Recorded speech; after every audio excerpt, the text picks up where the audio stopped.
This is my reflection after spending the whole week at the Game Developers Conference. I did a workshop the first 2 days, and then the last 3 days I attended sessions, breakout sessions. So as I was flying to the conference, many other people were participating in a train jam. The train jam lasts for 52 hours, and by the end they have a game design. Of course, this gets my brain rolling as far as professional development. Wouldn't it be cool to take faculty on a 52-hour train ride, and by the end they produce a product for their classroom? So the conference kicked off. It was very busy, lots of people. And another area that gave me an idea for professional development, this was called Shut Up and Sit Down, and you participated in 10 different tabletop games. Well, with faculty development, it could be 10 different or 5 different activities that faculty participate in as they're sitting there. So just some ideas. Another neat little area that they had, this was a lounging area, but at the same time they would have people come in and present, kind of like a campfire talk, and then also play games. There were famous people there as they were doing interviews outside, and this was a software engineer for Pokemon Go, so I was able to listen to the challenges they faced as they developed Pokemon Go. And then there was a huge award ceremony.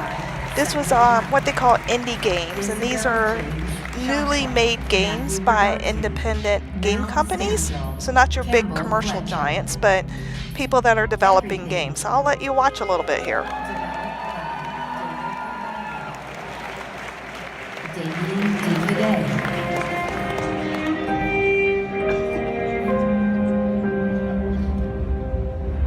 Virginia, developed by Variable State. Jonathan Burroughs, Terry Kenny, Lyndon Holland. Islands, Non-Places, developed by Carl Burton.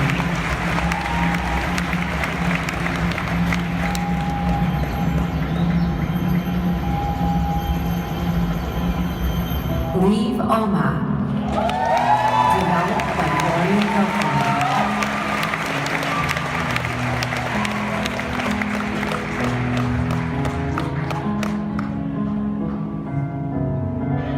New Cartographer, developed by Tatsuha Hiyo.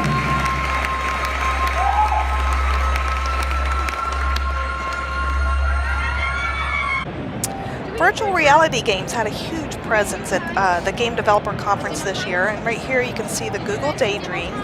This is the one VR experience I actually waited in line to try out. It's really neat, and I can see the applications. Just a lot of development time at this point, trying to figure out how to apply it to education. And this was a full-blown virtual reality experience with a ride included as they drove through the jungle with dinosaurs.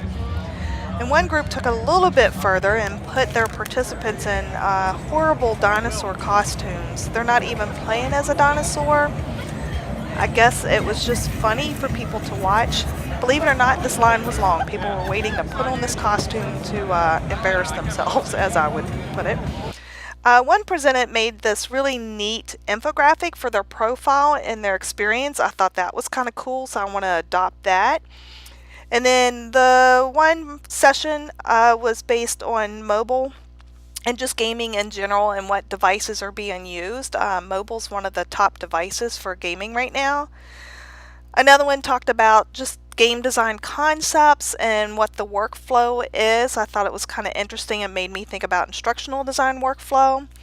And then what works on YouTube. YouTube is huge right now, and they talked about how they were using it to market, which I think there's tons of application for what we do.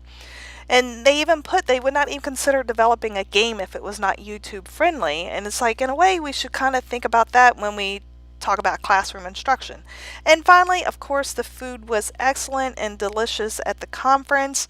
So that is a quick highlight for you of what I experienced at the Game Developer Conference and what I walked away with.